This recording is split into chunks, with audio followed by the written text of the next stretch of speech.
Assalamualaikum warahmatullahi wabarakatuh. Waalaikumsalam warahmatullahi wabarakatuh. Waalaikumsalam warahmatullahi wabarakatuh. Wabarakatuh. Di sini saya bersama teman saya akan Saya Putra menjelaskan. Tulur.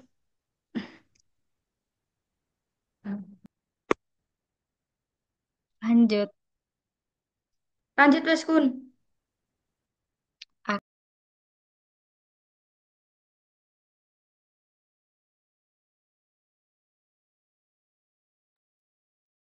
Ayo Kun.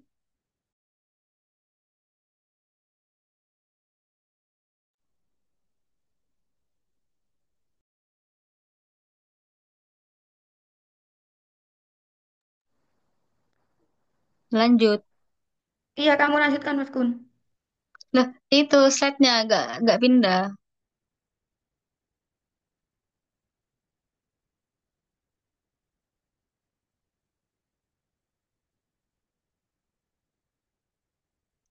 Biografi Martin Heidegger. Salah satu filsuf eksisen- eksistensialisme yaitu Martin Heidegger. Dia lahir di kota kecil Meskitz pada tanggal 26 September 1989. Ayahnya bekerja di kota kecil itu sebagai koster pada gereja Katolik Santo Martinus. Walaupun kehidupannya yang sederhana, Martin Heidegger dapat berkuliah di Universitas Freiburg pada tahun 1909, Fakultas Teologi. Namun, setelah 4 semester, ia pindah dan beralih perhatian ke studi filsafat dengan mengikuti kuliah tentang ilmu alam dan ilmu kemanusiaan. Pada tahun 1913, Martin Heidegger meraih gelar doktor filsafat.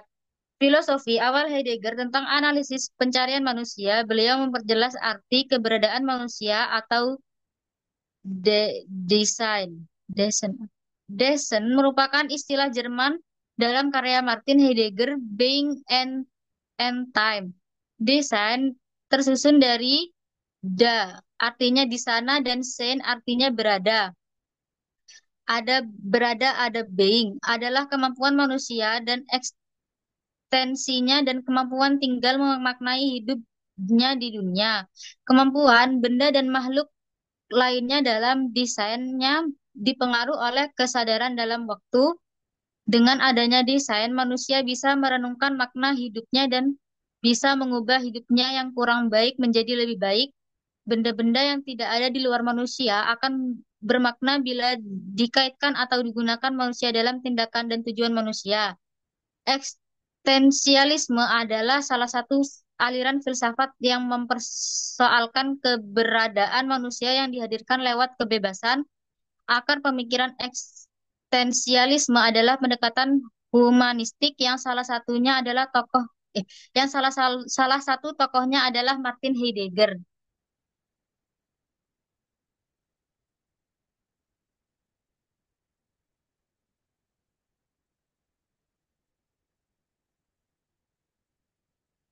Aliran humanistik. Pengertian aliran humanistik. Teori humanistik. Teori belajar humanistik adalah suatu teori belajar yang menekankan untuk mengerti perilaku belajar dari sudut pandang orang lain, bukan dari sudut pandang kita sebagai pengamatnya. Proses belajar menurut teori ini harus berasal dan untuk manusia itu sendiri. Dalam teori belajar humanistik, belajar terjadi apabila si pelajar dapat memahami lingkungannya dan dirinya sendiri. Filosofi Heidegger menerangkan ada dua konsep belajar, yaitu belajar sebagai keterikatan, yaitu proses mengembangkan pengetahuan dan keterampilan sehari-hari, keterampilan dan pengetahuan untuk mengembangkan dan mengeksploitasi sumber daya. Yang kedua, ada belajar sebagai penguraian, yaitu belajar sebagai refleksi kritis dan gerakan melampaui semua yang secara tradisional dianggap benar oleh masyarakat. Cara belajar ini melibatkan kesadaran akan bahaya dan mencari cara baru dengan pendekatan berpikir. Selanjutnya akan dijelaskan oleh Futuhatul. Aliran humanistik adalah aliran dalam pembelajaran yang mengutamakan dan mendepankan cara untuk memanusiakan manusia, serta peserta didik selama menjalankan proses belajar untuk mengetahui dan mengembangkan potensi dalam dirinya. Dalam aliran humanistik, proses dalam pembelajaran harus berawal dan berakhir pada manusia itu sendiri. Atau dengan kata lain, semua proses itu bergantung pada manusia itu sendiri. Next. Prinsip-prinsip belajar humanisme yang penting adalah sebagai berikut. Manusia itu mempunyai kemampuan belajar secara alami. Belajar yang signifikan terjadi apabila materi pelajaran dirasakan murid mempunyai relevansi dengan maksud-maksud sendiri. Belajar yang menyangkut perubahan di dalam persepsi mengenai dirinya sendiri dianggap mengancam dan cenderung untuk ditolaknya. Tugas-tugas belajar yang mengancam diri ialah lebih mudah dirasakan dan diasimilasikan apabila ancaman-ancaman dari luar itu semakin kecil. Apabila ancaman terhadap diri siswa rendah, pengalaman dapat diperoleh dengan berbagai cara yang berbeda-beda dan terjadilah proses belajar. Belajar yang bermakna diperoleh siswa dengan melakukannya. Belajar diperlancar bila mana siswa dilibatkan dalam proses belajar dan ikut bertanggung jawab terhadap proses belajar itu. Selanjutnya, belajar inisiatif sendiri yang melibatkan pribadi siswa seutuhnya, baik perasaan maupun intelek, merupakan cara yang dapat memberikan hasil yang mendalam dan lestari. Kepercayaan terhadap diri sendiri, kemerdekaan, kreativitas lebih mudah dicapai terutama jika siswa dibiasakan untuk menguasai diri dan mengkritik dirinya sendiri dan penilaian diri orang lain merupakan cara kedua yang penting. Belajar yang paling berguna secara sosial dalam dunia modern ini adalah belajar mengenai proses belajar. Suatu keterbukaan yang terus-menerus terhadap pengalaman dan penyatuannya ke dalam diri sendiri mengenai proses perubahan itu. Lanjut.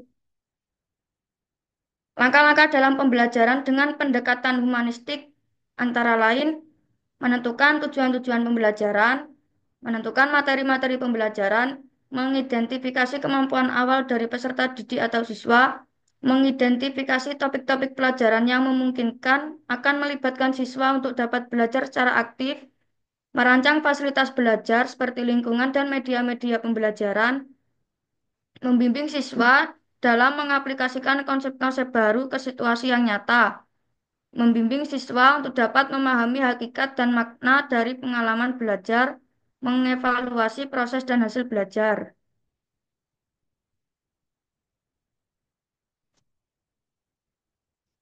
Implementasi teori humanisme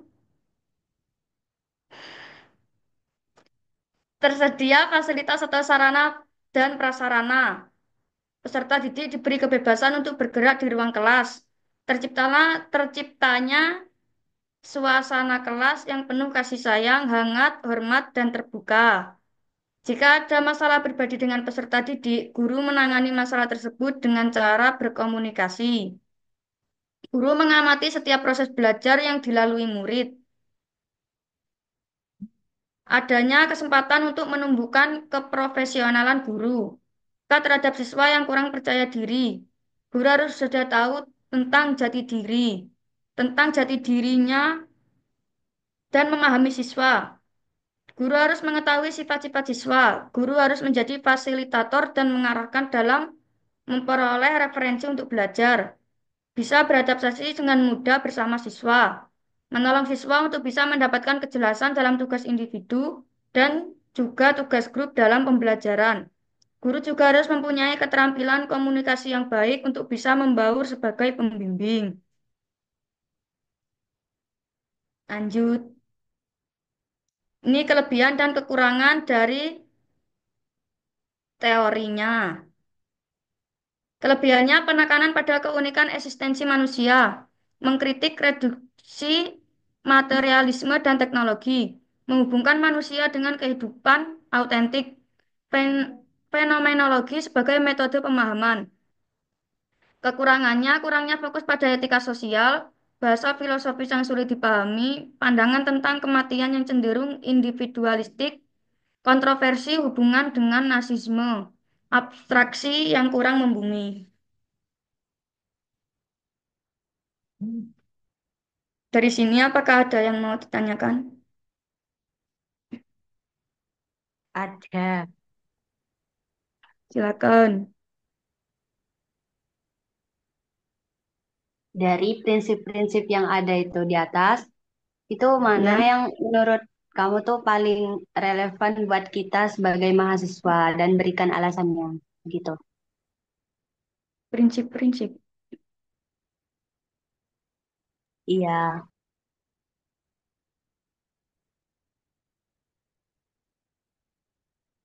Terus naik.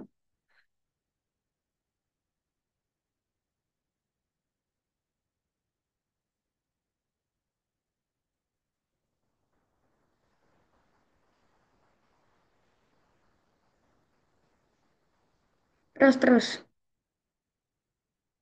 Itu. Atas-atas tadi prinsip.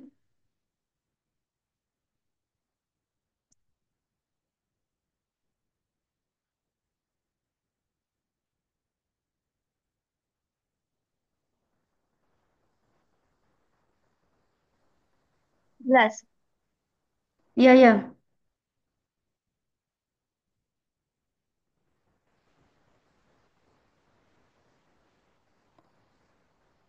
Ini kan kalau prinsip-prinsip itu tergantung orangnya masing-masing ya. Kalau aku sih, menurut saya, kalau menurut saya itu yang paling bawah dari bawah itu nomor dua.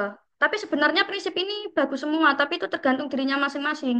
Kalau saya itu yang kepercayaan terhadap diri sendiri, kemerdekaan, kreativitas lebih mudah dicapai terutama jika siswa dibiasakan untuk menguasai diri dan mengkritik dirinya sendiri. Jadi itu kan kita harus bisa mengenali diri kita sendiri, bagaimana prinsip kita untuk melakukan pembelajaran. Pastikan kita setiap mau belajar itu, pasti kita mengenali diri kita sendiri kan. Contoh, jika kita mau belajar, kadang kan setiap anak-anak berbeda-beda. Ada yang mau belajar di tempat yang ramai, itu lebih cepat masuknya. Terus kadang ada anak yang harus menyendiri di tempat sepi, itu baru bisa nangkapnya. Itu kan tergantung kepercayaan dia.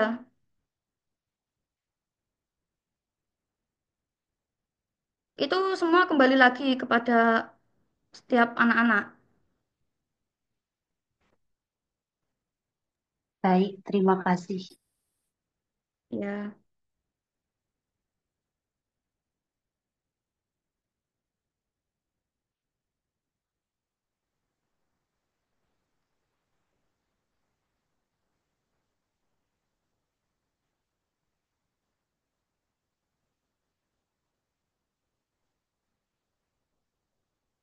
mungkin ada yang mau bertanya.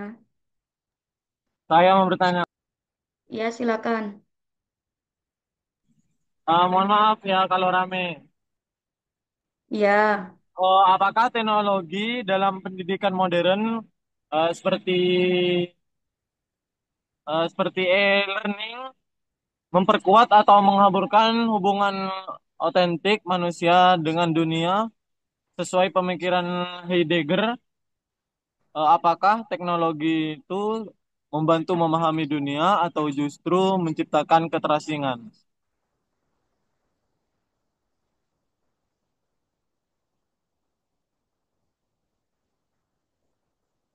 pertanyaannya teknologi di dalam dunia itu lebih memperkuat apa mengasingkan?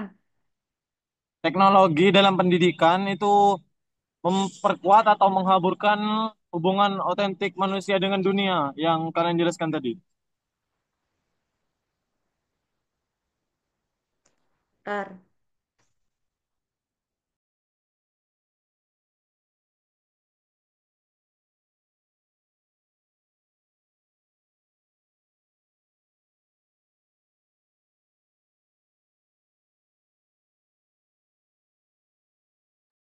Ada yang mau bertanya lagi, tak?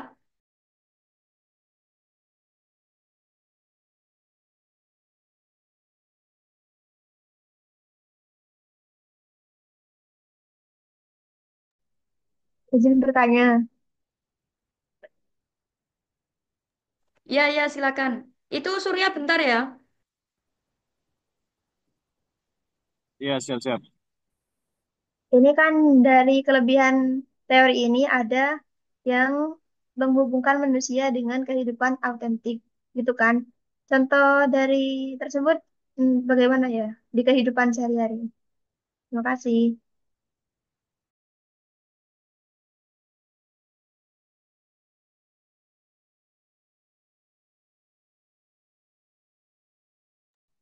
Mungkin Mbak Kunsa mau membantu jawab.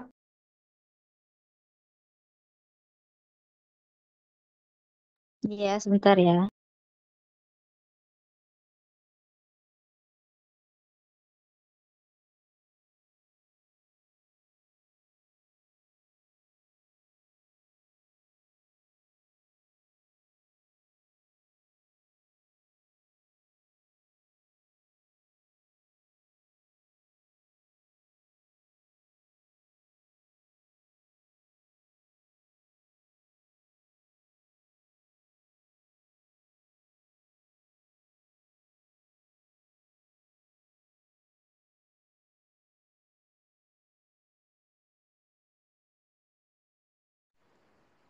Saya mau menjawab Mas Surya.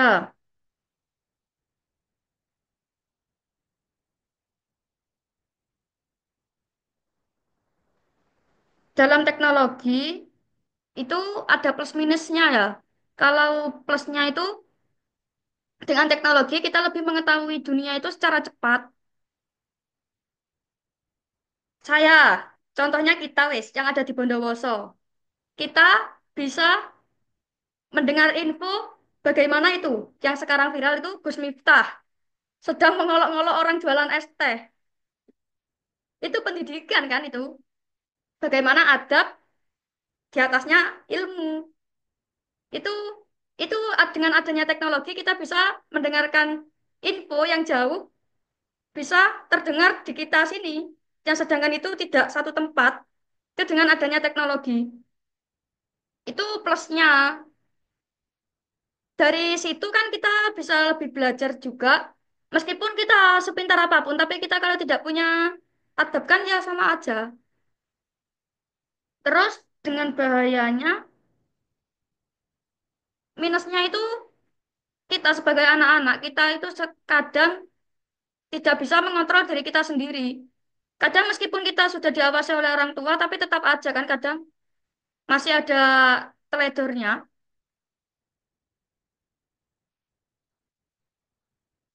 gitu. Apa ada tambahan, Mas?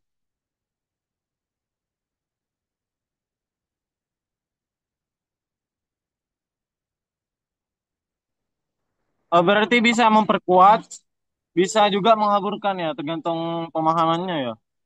Iya, Oh iya, baik, baik, baik. Aku mau ngejawab pertanyaannya Naila. Contoh kehidupan otentik di dalam sehari-hari itu mengenal diri sendiri dan menghargai minat dan keinginan. Terus eh, dewasa secara emosional, setia pada diri sendiri.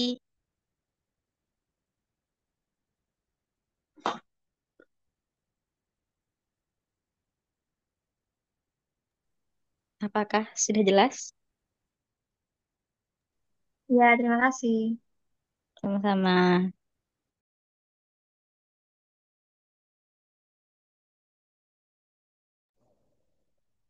apakah ada yang mau bertanya lagi?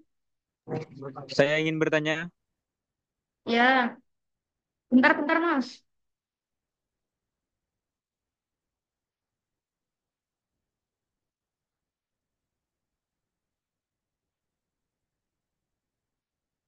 Ya, silakan.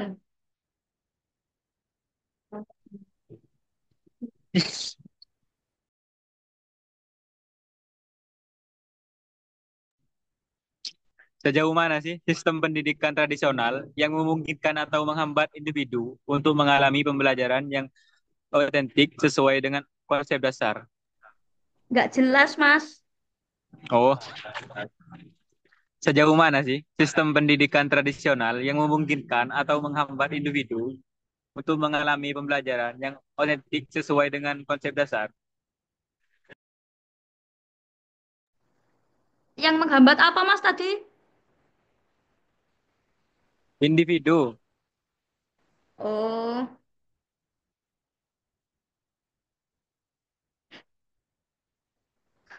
oke. Menghambat bagaimana tradisional menghambat individu dalam Individu untuk mengalami pembelajaran yang otentik sesuai dengan konsep dasar. ya bentar Mas.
Masih ada yang mau bertanya, tak?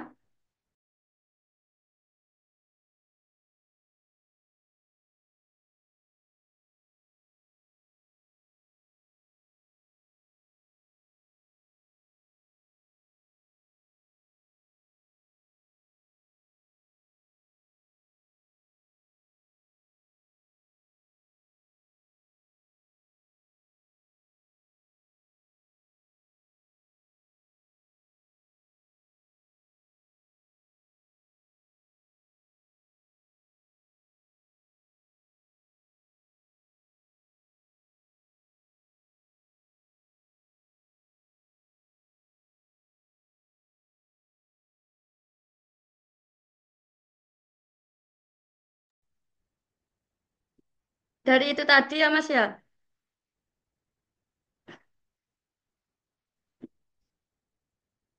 Ancaman tradisi terhadap individu tentang autentik itu tadi. eh, Contoh kita, aku saya sebagai warga Banyuwangi. Lah, saya itu tidak bisa, contoh saya itu tidak mencintai tarian gandrung. Lah, terus, iya ya lah jelasnya. Lah. Terus aku bingung jelasnya.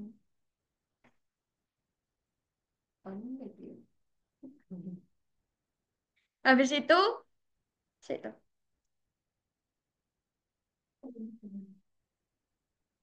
Saya itu tidak suka dengan tradisi yang ada di Banyuwangi. Lah, tapi saya itu dengan pengaruh sosial, saya itu dipaksa untuk mencintai, mencintai, mencintai.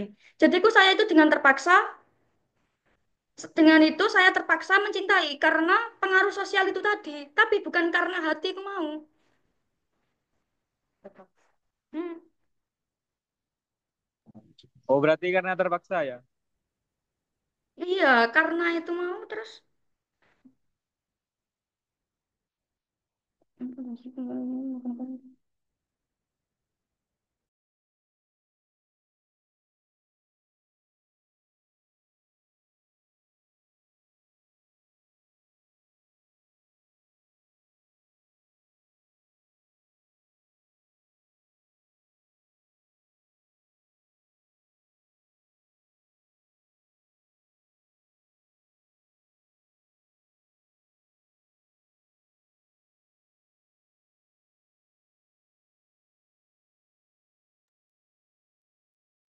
Tapi dengan adanya saya terkepaksaan itu tadi, karena didorong oleh sosial itu tadi, terus saya itu lebih memahami bagaimana pentingnya saya itu mencintai tradisi itu tadi. Gitu, Mas.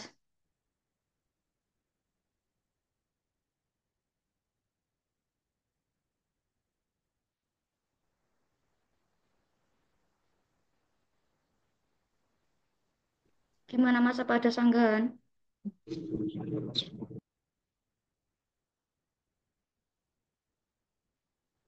Oh iya iya, terima kasih. Iya, Mas.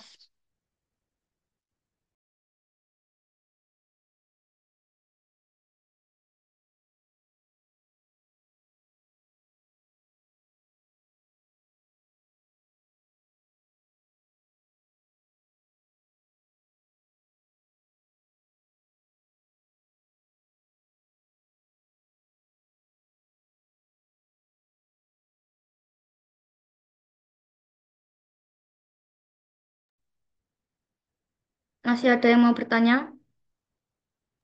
Aku mau bertanya. Ya, silakan. Nah, apakah teori belajar Martin Heidegger masih relevan di era modern? Jelaskan alasanmu. Bagaimana jika mengatasi tantangan dalam menerapkan pemikiran Heidegger dalam praktik pendidikan?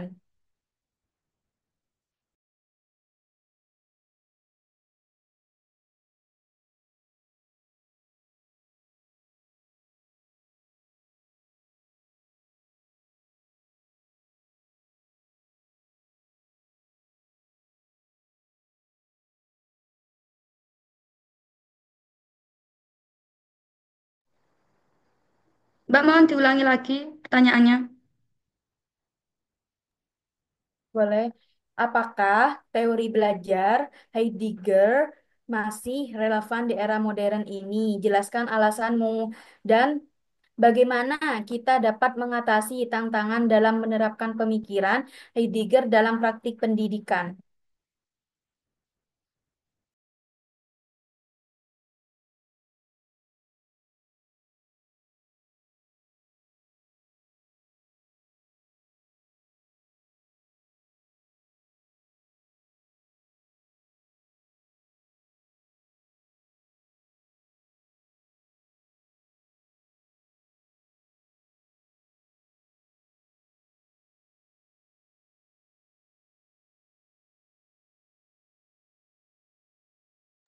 Apakah jelas soalnya? Iya, sudah jelas. Dalam pendidikan sekarang, teori ini relevan. Dalam kita, di era modern ini, teori ini sangat relevan karena kita bisa, karena ini diajarkan agar siswanya itu berpikir kritis.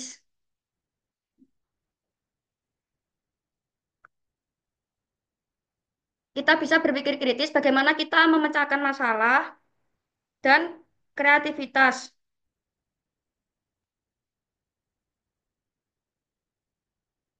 Dengan teori ini juga belajar bagaimana kita belajar itu dengan alam sekitar. Kita kan belajar bukan hanya di sekolah aja kan. Di tempat lain kita juga belajar tentang kehidupan sosial. Itu kita juga dipelajari bagaimana cara kita memecahkan masalah dengan pemikiran kita. Kita harus percaya diri dengan pemikiran kita, bagaimana cara kita menyelesaikan masalah tersebut.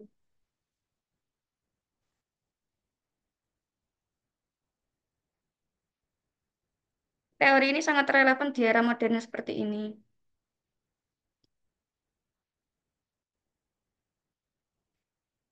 untuk mengatasi Gen Z.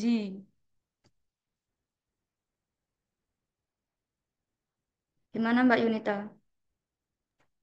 Oke, terima kasih. Ya.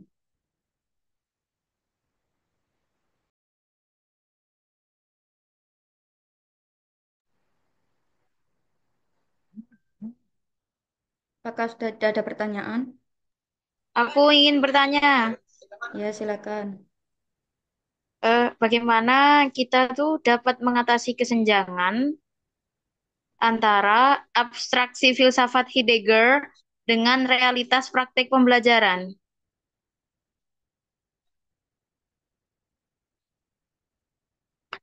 Tuh, hilang, hilang, hilang.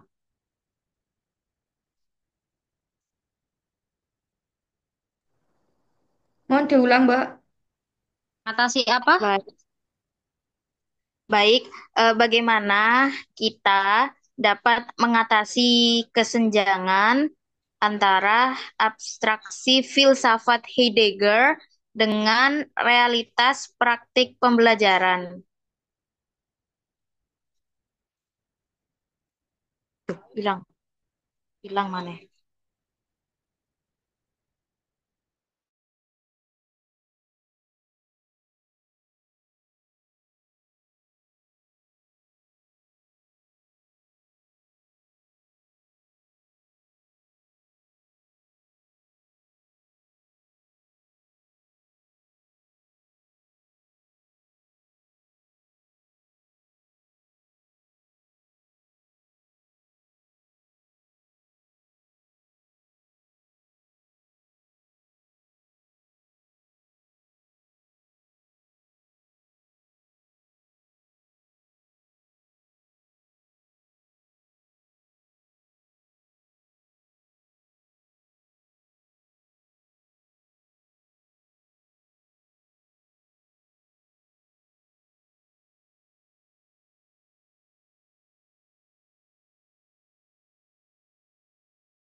Kakak Kunsa mau menjawab.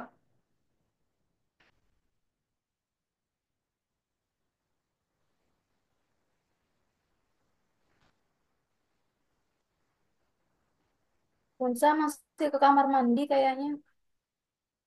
Dalam mengatasi kesenjangan abstraksi ini, ada beberapa pendekatan.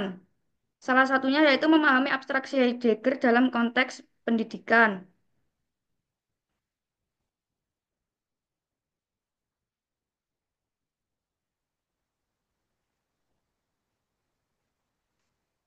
Contohnya yaitu guru itu memberikan kebebasan kepada siswa untuk memilih cara mereka belajar. Dengan itu, dengan itu siswa itu bisa mengekspresikan pribadinya itu dalam pembelajarannya tersebut.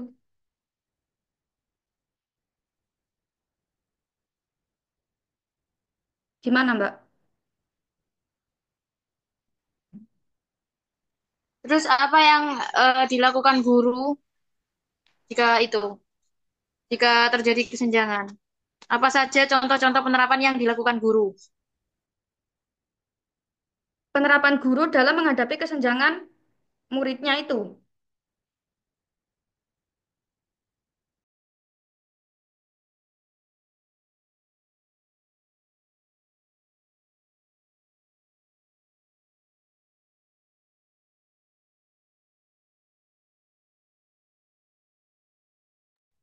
Untuk mengatasi kesenjangan itu tadi ya kita kembali lagi ke apa mau prinsip itu tadi guru harus memahami bagaimana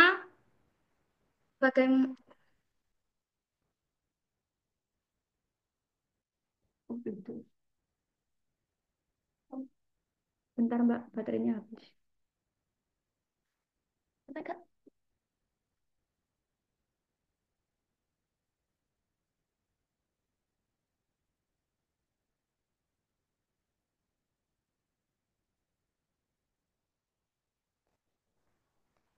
Dalam menghadapi kesenjangan tersebut kita kembali lagi ke awal guru harus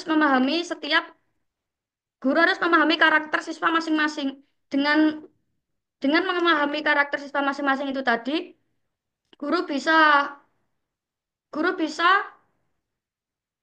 ber- beradaptasi. Guru bisa menyesuaikan bagaimana cara dia berbicara kepada murid tersebut.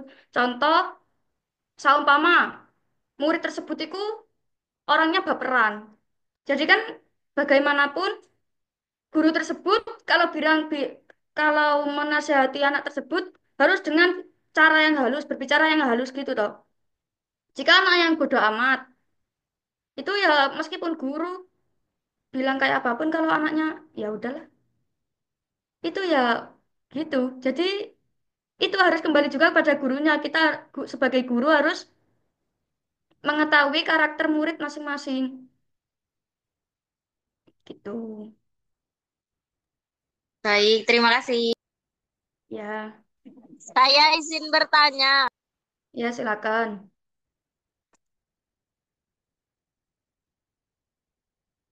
Hidup. Bagaimana pandangan Heidegger tentang waktu temporality memengaruhi cara kita memahami proses belajar? Terima kasih.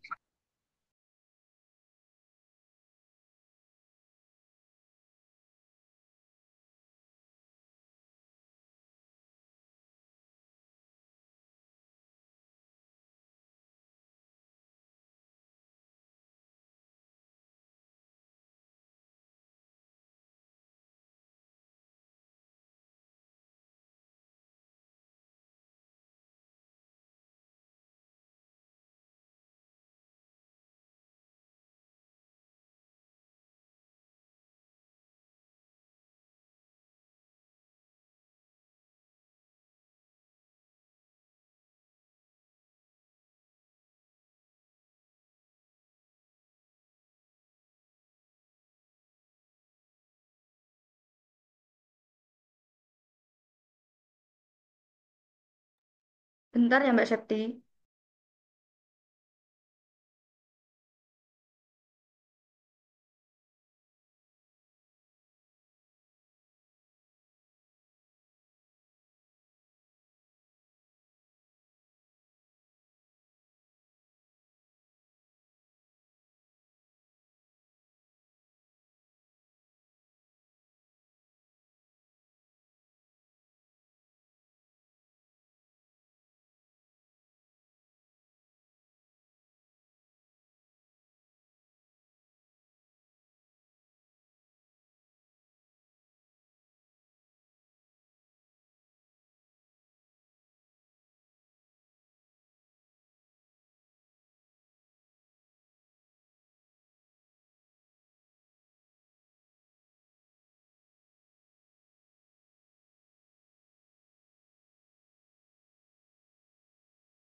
Tentang pandangan Heidegger tentang waktu temporality ini memiliki implikasi mendalam dan memahami proses belajar.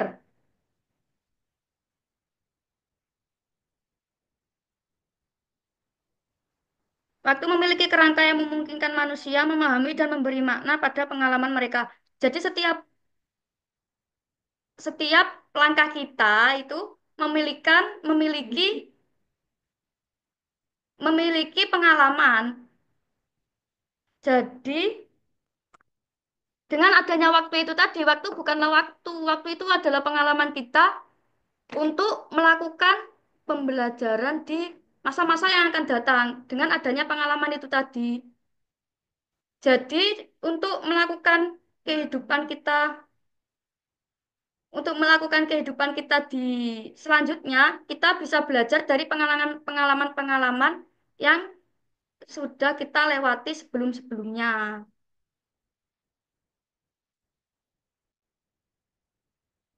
Gitu Mbak Kalau Sep. nggak punya pengalaman gimana, Kak? Loh, itu tadi pasti setiap orang itu punya pengalaman lah. Contohnya, masa samian itu dalam sehari-hari, Saman wes hidup beberapa tahun itu masa hidupnya hampa, Mbak? Saman cuma tidur, bangun, makan. Pasti kan Saman ya bertemu dengan seseorang kan. Bagaimana Saman itu Berinteraksi dengan orang itu kan juga termasuk pengalaman. Mbak Samian Putu, iku. ibu interupsi. Ya. Kehidupan selanjutnya itu seperti apa ya? Apa kehidupan selanjutnya itu kehidupan kita di akhirat nanti? Loh, itu mencakup semuanya, Mbak, kehidupan dimanapun kita berada. Ya, sekarang Mbak Cika dah mau minta kehidupan di mana dulu?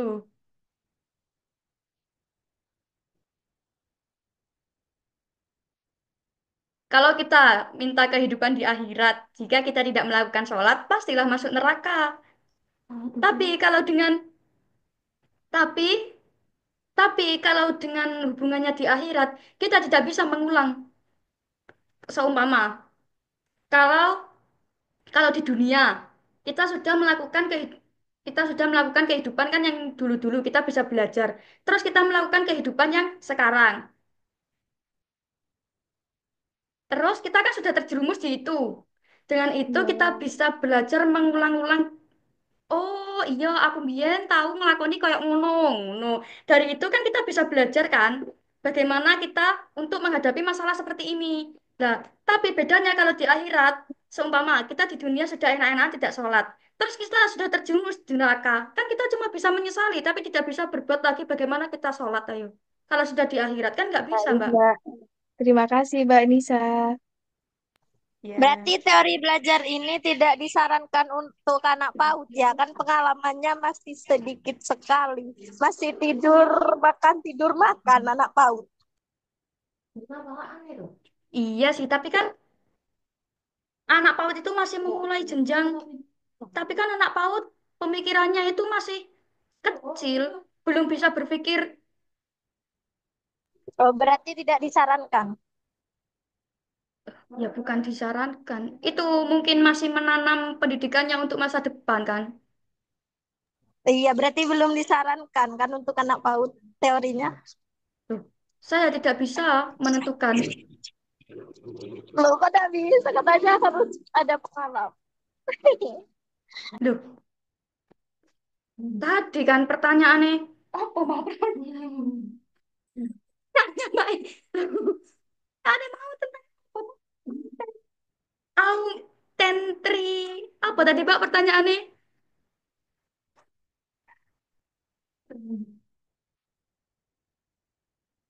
Apa Mbak tadi pertanyaannya tadi kan itu artinya itu kayak mengaplikasikan pengalaman kita itu loh Mbak. Temporality. Ya itu maksudnya itu penge- pengaplikasian.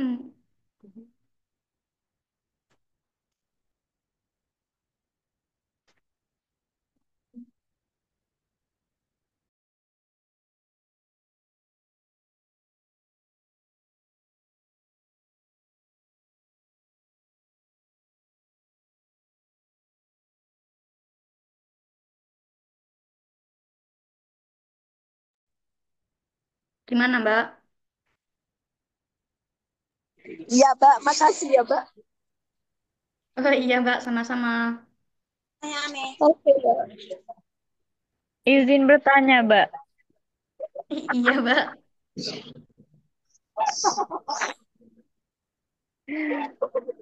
Apa perbedaan antara pengetahuan praktis dan pengetahuan teoretis menurut Heidegger? Mohon diulangi Mbak.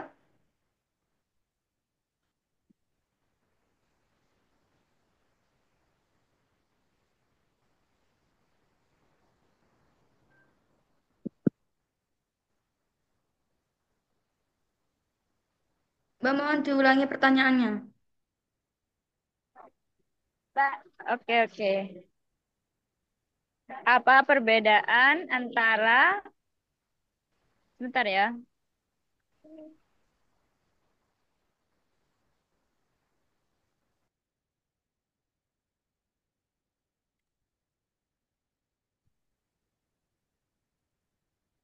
Cek. Break sebentar ya. Oke. Jadi gini, ini kebetulan ada kelas B, baru mulai 14.20 ya. Silakan dilanjutkan apa namanya diskusinya. Saya alihkan ke siapa untuk jadi host? Butuh Hatul, Pak. Oke,